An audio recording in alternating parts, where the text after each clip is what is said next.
There's three things that I deeply believe in, and we see the results of it when dealers adopt it. The first thing, again, is that focus on your number one KPI every day. Shouldn't be how many deals you write or how many leads you get. It should be how many appointments your team makes. Like literally, right? I was on another podcast a while back and they asked me, will all selling be appointment based? In the future, I said, I don't know. But here's what I do know. The best dealers that I work with, they take their goal, be it 100 cars, 200 cars, 300 cars every month, and they calculate how many appointments they need to hit that goal, and then walk-in traffic is a bonus. Welcome to The Fuel Line, where we explore all things automotive with a focus on mergers and acquisitions.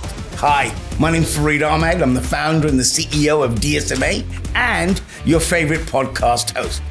Each episode, we connect with influential figures that drive the automotive landscape. Let's shift into gear and get started.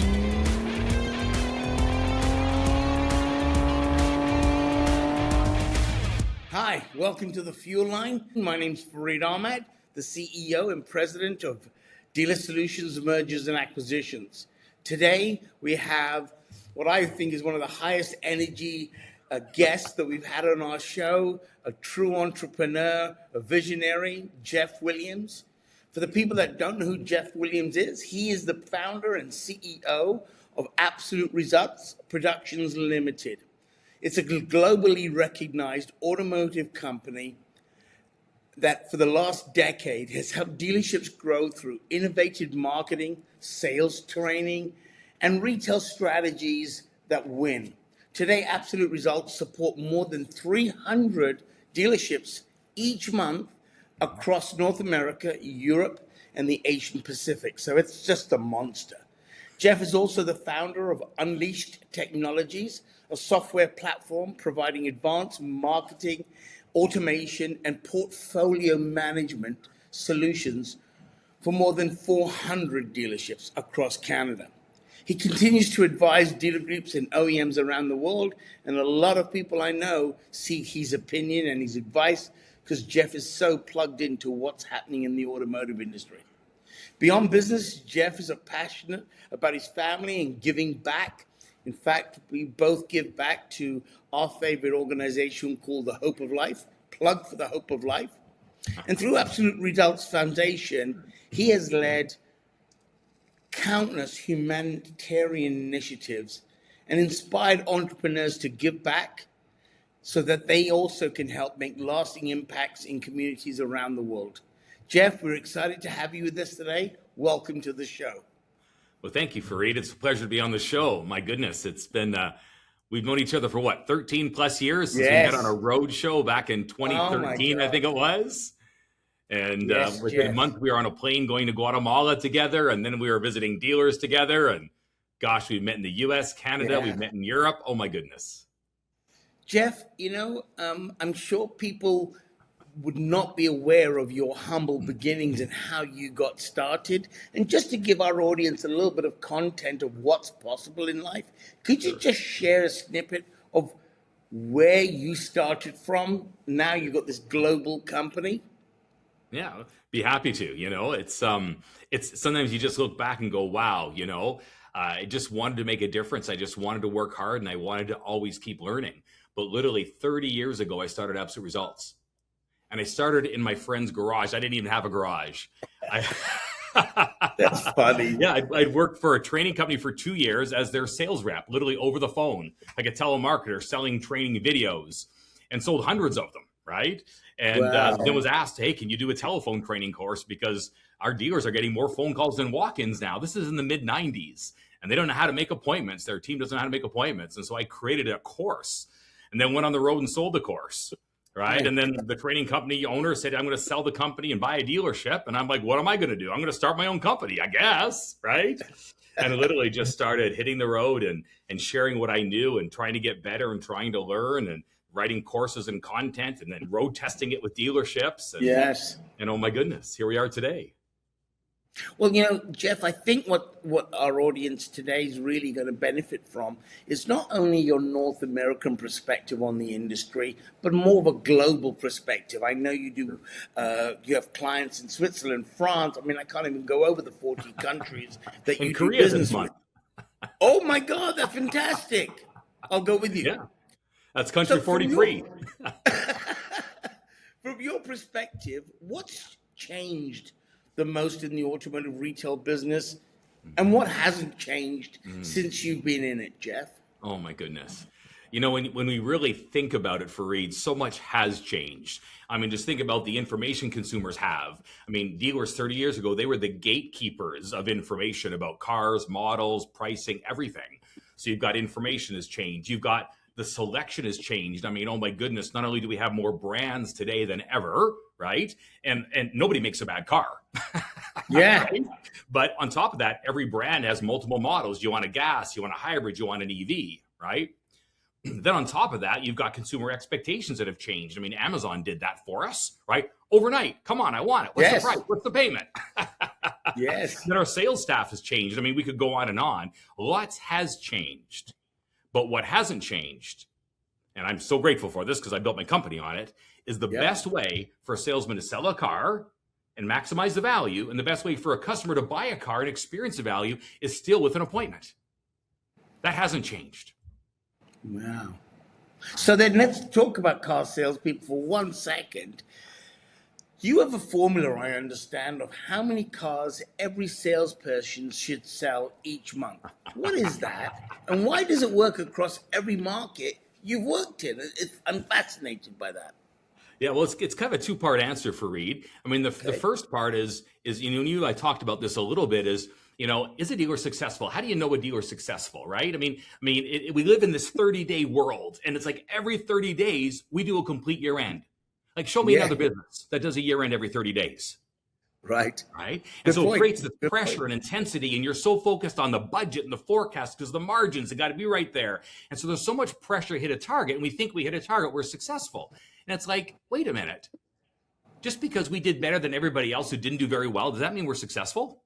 Right? And so I was taught years ago by my mentor in the business that it's not what a salesman makes you that counts, it's what they cost you that matters. So if you want to measure success, first of all, you've got to measure the opportunity. You hit your forecast, great. Okay, that's kindergarten. We're in the game now, right? Now, how many digital leads did you get? Right? And what was your conversion rate? How many walk-ins did you get? How many phone calls did you get? How many customers are in your service drive every month, and how many did you convert? How many past customers did you renew? So if you look at all the sources of opportunities, you put that together, then you can say, hey, am I successful? We maximized every opportunity, or we didn't. I did that exercise with one of the largest dealer groups in the country. We looked at their sales, and they said, how many should we be selling? And we broke it down, and it was cool because they were selling over 300 cars a month, which is pretty good. Pretty good. Right? And they thought we should sell 500. Well, the number was actually about 15% higher. But we were able to quantify it, right? And in a way that everybody could understand and made sense. So we knew what we were chasing. So that's step one. We have to define what is success, how high is high. But then if you want to create a high performance team, Fareed, and this is we teach this in Australia. I was just in France last week with the CEO of one of the largest groups, and we talked about this strategy. You have to, first of all, remember the principle that there's really only two ways you can grow your sales. Only two. You can either create more opportunities or convert more of the opportunities that you have. It's either increase opportunities or increase conversion, right? And we're so focused on increasing conversion, right? Which is good. We need to increase conversion. We forget.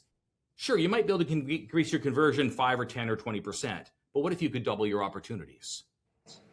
Right? So back to that, how many cars should every salesman sell? Do you mind if I tell you a little story? Please. It's one of my funnest stories to tell. And it's literally with this same auto group a few years ago in Paris at their head office. I have the CEO saying, we need to optimize our process. We need to convert better here and there. And he asked me these questions. He had like 8 or 9 of his senior executive around a boardroom table. And then I said, my friend, I'm happy to help with this, but would you mind if I share with you the most transformational thing you could do across your 105 stores to raise your top line, your bottom line, and your customer experience? He says, well, sure. I said, it's to create an appointment culture where every sales team member comes to work to make appointments, sell by appointments, and prepare for appointments and sell by appointments. And 2 appointments a day is the standard. And he kind of says, yeah. And I said, no. You didn't get it. So I said, let me ask you this. How many salespeople do you have? He said, I don't know. And he went around the room and we got 500. Okay, 500 salespeople. And what does a good salesman sell? across your 105 or whatever it was stores. Like not a great salesman, like a solid B plus. Right. They looked in their CRM. They said, oh, it's about 12. Like, okay. How many should they sell? It's like, more. And we spent 20 minutes trying to figure out what that number was, right? And I said, let me ask another question, right? How many opportunities does the average salesman get every day? And they looked in their CRM and it was 1.2. Then I said, how many opportunities can a good salesman handle? Like every day in the showroom, like good opportunities, and do a good job and do your follow-up and do your deliveries and do your CRM stuff. And everybody agreed that the number was 3. And, you know, I've asked that question around the world, over 100 general managers, and they've all said, yeah, 3 good quality ups a day my team could do a great job with and handle their leads, et cetera, et cetera. So I said, oh my God, stop the press. Your team is getting 1.2 a day. They can handle 3. They're getting 1.2 a day and they're selling 12. What would happen if they had 3? He's like, oh my God. I said, like, stop. Like, make it rain. Make it rain. You want to have a high performance team? You want to grow your sales? You want to make more money? Make it rain. Make it rain. Make it rain. Wow. So how many should every salesman sell? Well, first of all, how many opportunities do they have? Then how many opportunities are they creating? Because trust me, every dealer I walk into, and Fareed, I walk into probably a couple dozen every month all around the world.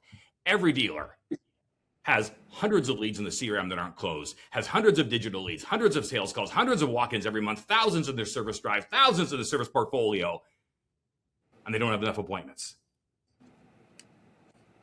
So It's kind of a 2-part answer there. Yeah. Measure for your opportunities and then make it rain. So it sounds to me that the biggest opportunity that dealers are missing is being able to quantify and then ensure that effort is put into securing more appointments. Would that be a fair statement? 100%. I mean, we do audits of dealer CRM and DMSs every day, dozens of audits of dealers who we work with. They ask us to have a look and say, what's my potential? And we have some really advanced technology to create some really powerful reports. But we look, 80% of traffic is digital, right? So big store might get 500 digital leads, might get 250, 300 sales calls, might get 200 walk-ins, might have a 600-700 cars in the service drive every month. So if 80% of your traffic starts in your digital showroom, yet it doesn't complete there, like maybe 5-10% of your sales are pure online, the rest all come into the store to finish the transaction. Yes. Right? So if they're going to happen, the deals are happening in the physical showroom, but they're starting in the virtual showroom, the digital showroom. The bridge between the digital showroom and the physical showroom is an appointment. Very good point. You want to sell more digital leads? Make more appointments. Now you got to earn the appointment. It's not just like, hey, come on down and I'll give you the right number, Fareed. Let me send you a video. Let me give you 3 other cars to look at. Any other questions you have? Hey, why don't you check this out? When can you come down? Like, it's a give and take. It's dialogue. It's interacting. Yeah. Jeff, the only thing you lack is a bit of passion. I'm kidding. So let's change your life. Like, figure this thing out. It'll change your business. There you go. Right? Absolutely. But it's hard work. It is. It is very hard work, and it requires consistency and leading from the top down, not the bottom up. Leadership. It's all leadership that says our number one KPI is going to be about making it rain opportunities. It's all about leadership. So let me ask you this. You've worked in the U.S., across the U.S., across Canada, virtually across Europe, and now Australia, and now you're telling me Korea. Can you briefly tell the audience what's the biggest differences between these markets and what can dealers learn from each other's markets? Sure. There are a lot of similarities in Canada and the U.S., right? But there are still differences. I think what I've seen in the U.S. is a lot more extremes in the U.S., right? And it's a bigger nation. It's 10 times the population. So you've got some more really innovative dealers, but you've also got a big middle, right? But you do have really great innovators. And so that's why I love spending time with some top dealers in the U.S. What are they doing that's innovative, be it in comp plans, be it in marketing, be it sales team structure, be it pricing, all those sorts of things, right? But the markets are very similar from a financing, from the OEM, all sorts of, they're very similar. Where you see Right. differences more when you go to Europe or you go to Australia, right? And I think for me, one of my greatest learnings, and I love the international business because I learn, right? So during COVID, it was hard to go to the US, silly, they're our neighbor, but I could go to Europe, no problem. So I spent a lot of time over the COVID years in Europe. So I learned a lot about EVs and how EVs work and the OEM mandates and what we call the EV revolution. So that for me was a crash course, working with some big groups over in Europe and Switzerland specifically about EVs and even the agency model and how that restructure is happening. And not so much because agency's coming here, it's not coming to North America, right? But how does the OEM think? Right? Because if you want to grow your business, specifically as a group, you've got to dance with the OEM. You've got to be a good partner, while at the same time, your agenda and their agenda, right? So I learned a lot about the EV revolution and EVs coming. And certainly I learned a lot about it in the year and to be prepared for it. It is the future, right? So embrace it, right? Don't resist it, right? And I think recently in Australia specifically, and Europe too, we're learning a lot about the Chinese brands. Right. So, for example, you probably know this, Fareed, but last year, 20% of new cars sold in Australia were Chinese brands. Really? 1 in 5. Wow. I did and 3 not years know prior, that. it was 1 in 10. So they doubled, right? And that's not just BYD. I mean, it's Chery, it's MG, it's Great Wall Motors. I mean, right. yeah, Now in Europe, it's also growing exponentially right now. So again, and we work with those Chinese brands. We run events with those Chinese brands and do training, right, in those markets. So we've learned a lot about those Chinese brands and their strategies and how to help them and accelerate them. And so I think that's been the great learnings for us, right? So on that Chinese theme, technology, let's talk a little bit about AI. I remember back in 2020, everybody was claiming that the internet was going to change dramatically, how cars are sold. There won't be need for salespeople in five. There was just this explosion of what the internet's power is going to be. And now today, we see that repeated with the talk of AI. Is that going to replace salespeople? So then I suppose I ask you, how do you see sales team evolving with the AI cloud over their head? And will there always be a need for great salespeople? Well, I think there's a couple parts to that answer. Okay. First of all, as a foundational belief, I believe AI is the great enabler, right? It's an enabler. It can enable me to do more, be more effective, connect with my customer more, provide more value and information. It's an enabler. And I think we need to think of it that way. I often think even further back, Fareed, I think you'll remember back around 2010, 2011, maybe even before, the great CRM revolution, where before CRM, salespeople had Rolodexes on their desk. And they flipped through the Rolodex and call. You remember that? Yes, I do. We're pretty young, aren't we? So, they'd have that. And then everybody said, oh, God, get rid of the Rolodex. We got a CRM. It's going to automate it. It's going to talk to customers for us. It's going to connect with customers. And we kind of abandoned those Rolodexes and we abandoned contact with customers because the CRM was going to do everything. Sure. And yet, did it? Did it make us more effective communicating with customers? Nope. No, it didn't. Now, it should have been an enabler, right? Is what it should have been. So I think we can learn from history, right? AI is powerful, but how do we use it as an enabler? To work with the sales team to prepare for every appointment. And yes, it will do some of that instant responses. It can do some of those tasks that will then enable the customer experience. I also think, Fareed, about you got to watch what's happening globally. Yes. So, for example, when I go to markets where they've gone to the agency model with premium German luxury brands like Australia, like they are in Europe, if everything's going online, why are they still building the OEM? These big, massive showrooms. Yes. And why are they making dealers do it in North America if the world's going online? It's because the OEMs get something. They get that there's an experience a customer has when they walk into a showroom and they see the product and can go for a drive and they feel something, an energy, a confidence, a luxury. There's an experience. And part of successfully selling cars and maintaining a customer relationship is that experience piece. And that is high touch. Wow. So I think we got to understand that. I mean, they even call it, you go overseas and they don't call it a dealership. They call it a brand experience center. And they're selling cars there. Yes. Because you Interesting. marry the experience with the opportunity and Yeah. quality people. Now they certainly haven't mastered all of the aspects of the interaction, but they see something there, right? So I really believe people love dealing with people, right? People want to Yes. buy from people that make them feel good, that are just like them, they connect with, right? Now, an AI, it can take care of a lot of those details, a lot of the answering all the questions, but then I'm going to make a decision to spend quite a bit of money, right? and to something that in North America, maybe more than Europe, is very personal. My car is personal. It's my cocoon that I commute 90 minutes each way every day in. It's a bit of prestige. It's a joy. It's a reward. It's all these things. Again, maybe more in North America and still Australia than Europe, Yes. right? Unless you Yep. get to the German markets where the prestige is really heavy.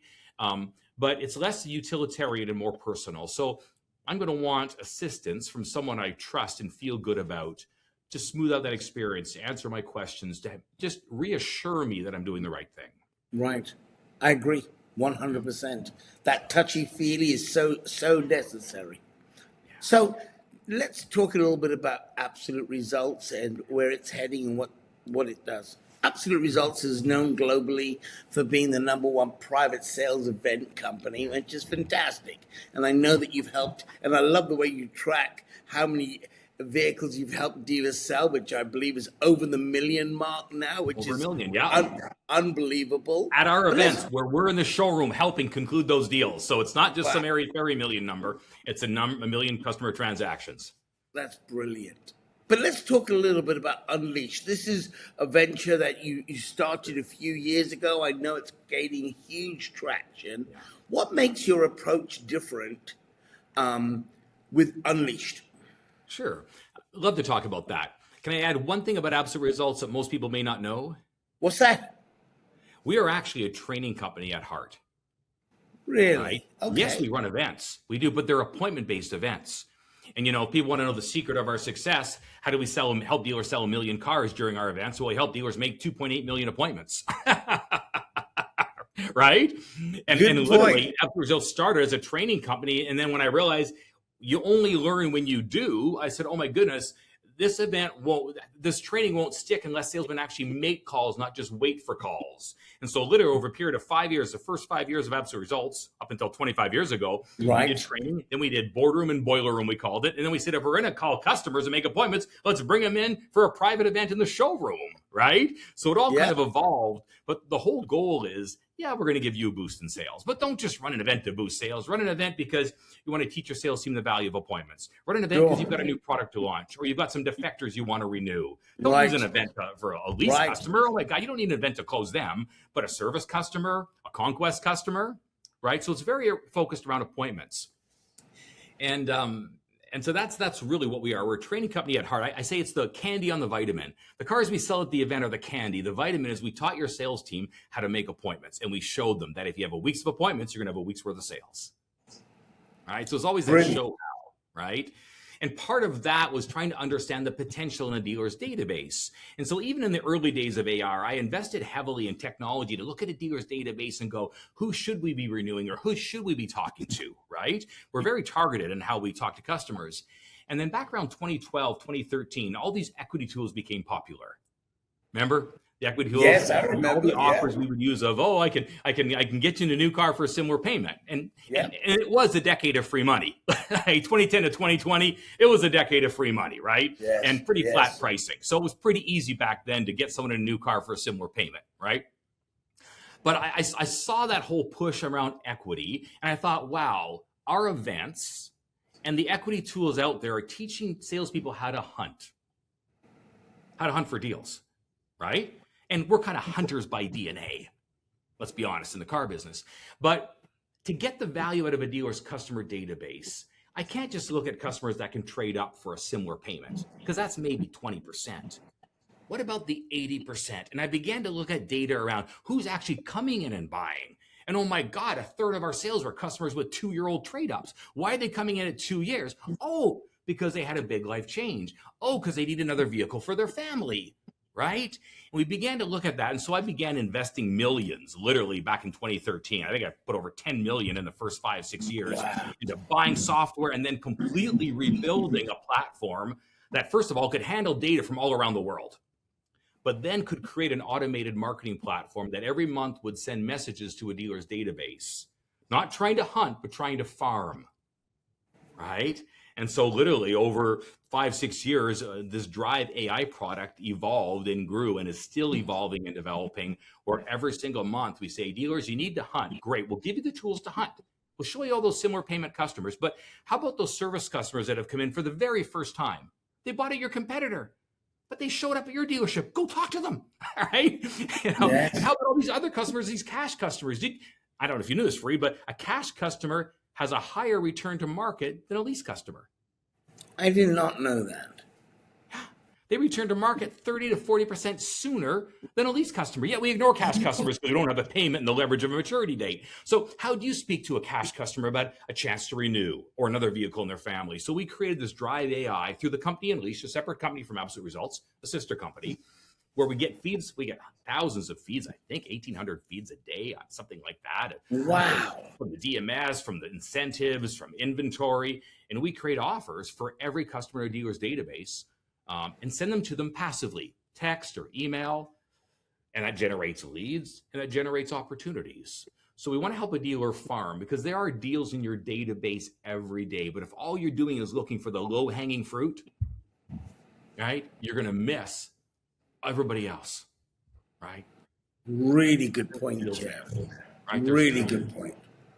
Right. So, based upon what you said, let's look to the future a little bit of the automotive retail sector. You know, I've got to tell you, Jeff, I spend a lot of time with dealers, as you know, and I don't think I've ever had a period in my life working with dealers where there's a higher level of uncertainty than there's ever been, with EVs, AI, Chinese vehicles. So looking ahead, what's your vision? If you got your crystal ball, which I know you have one, what's your vision for the future of automotive retail?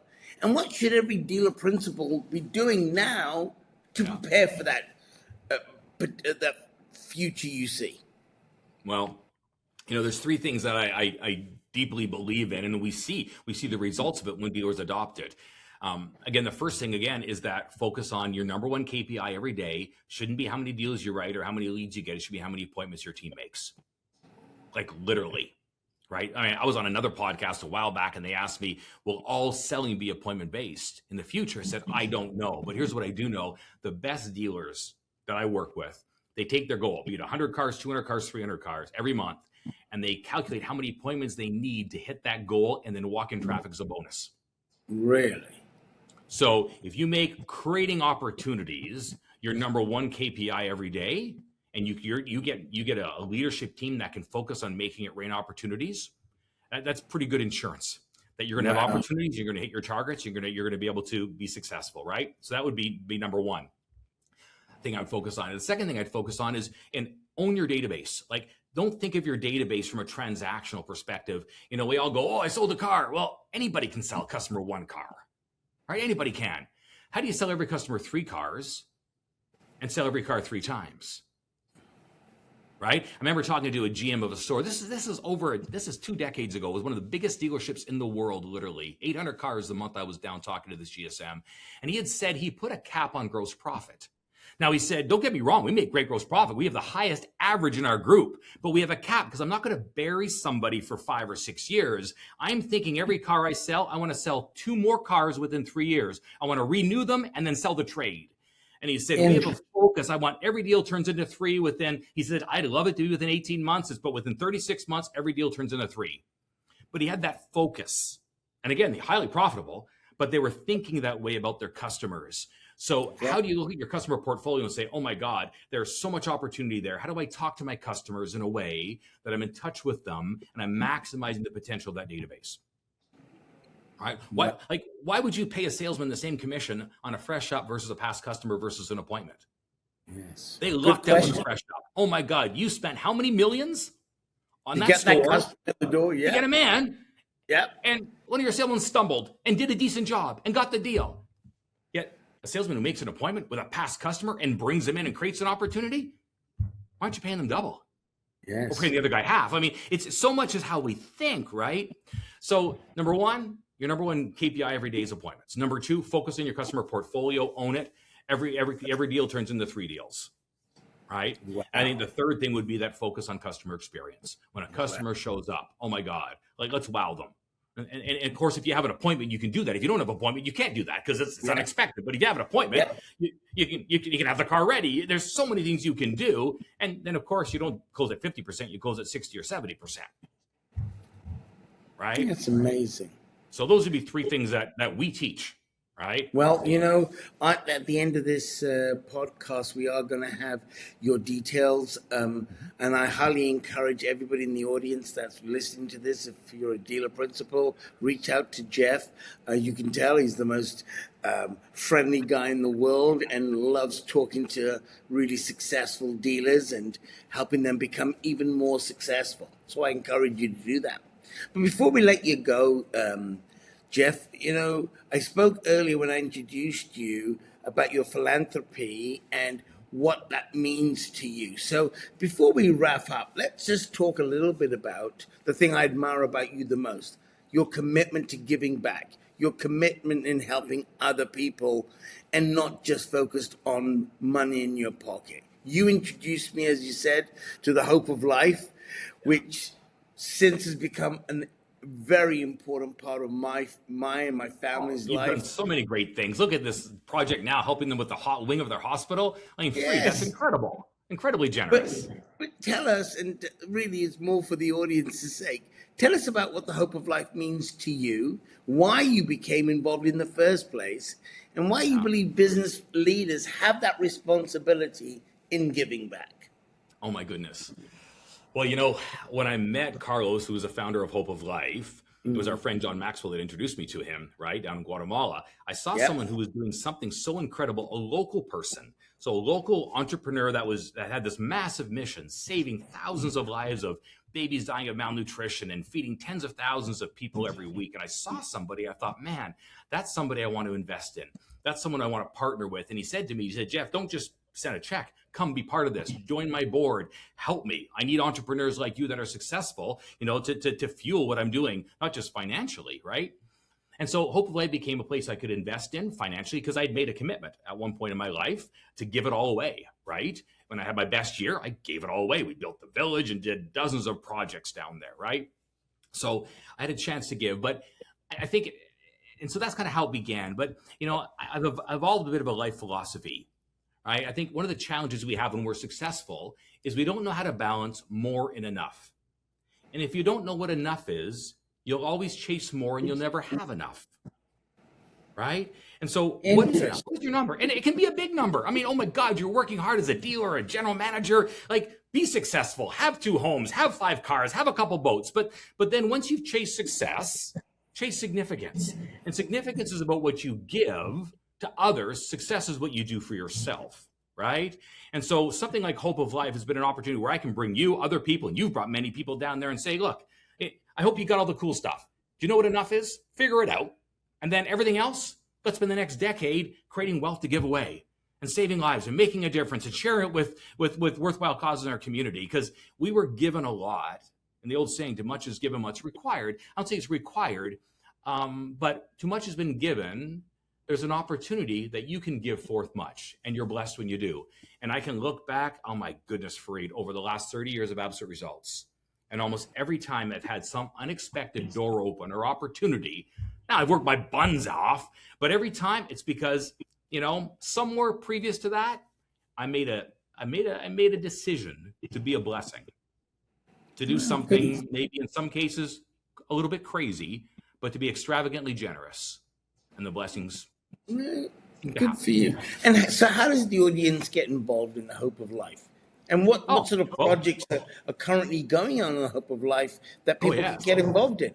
For sure. We've got 3 projects on the go right now. One like you, but the hospital, and one, actually one of them right now, we're building a new kitchen. They serve 35,000 meals last year out of the kitchen of that hospital, and they're going to grow 40% next year. So one of the things, we're helping them build a new kitchen for the hospital to feed all the patients that we have, right? But there's projects like that. There's a village transformation project. So people can simply go to absoluteresultsfoundation.org. That's the website. They can go submit for information. We've got some projects. We have more projects we're launching later this fall as they go into their 40th anniversary, as you are. So people can literally reach out to Jeff at absoluteresults.com or go to absoluteresultsfoundation.org. Wow.